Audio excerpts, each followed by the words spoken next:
আসসালামু আলাইকুম রহমতুল্লাহ। সম্মানিত প্রিয় বন্ধুগণ, চরমোনাই পীর কৌমি জমিয়তকে নিয়ে বা কৌমি কিছু কিছু দলকে নিয়ে জামাতের বিরুদ্ধে গভীর চক্রান্ত করতেছে। এমনকি 7টা দলও তারা গঠন করেছে।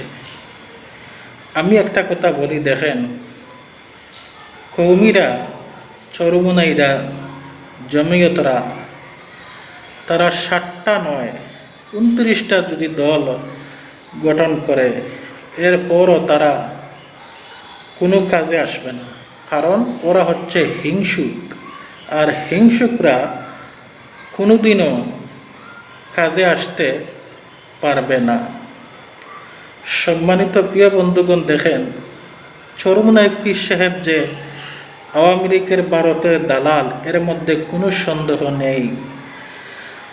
সারাটা বছর জামাতের সাথে ছিল, কিন্তু নির্বাচনও কাছাকাছি এসে সরে যায়।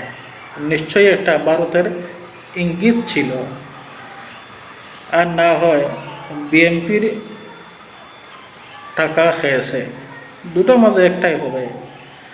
আর এখন দল গঠন করতেছে, এর মধ্যে নিয়ে আবার লিগটিক নিয়ে আছে। একটু খোঁজ করিয়া দেখেন, হয়তো এই সমস্ত কিছু হবে।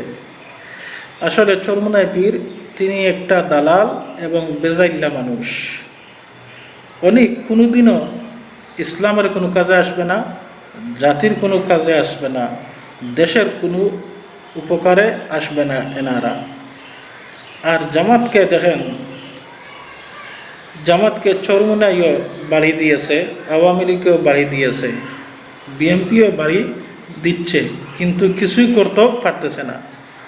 ইনশাল্লাহ জামাত ইসলামকে আল্লাহ তাআলা সাহায্য করতেছেন এবং করবেন, আর জামাত ইসলাম আগায় যাবে ইনশাল্লাহ। জামাতের সাথে এই পুরো দেশের জনগণ আছে, আল্লাহ আছে।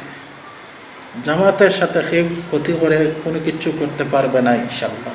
আসসালামু আলাইকুম রহমতুল্লাহ।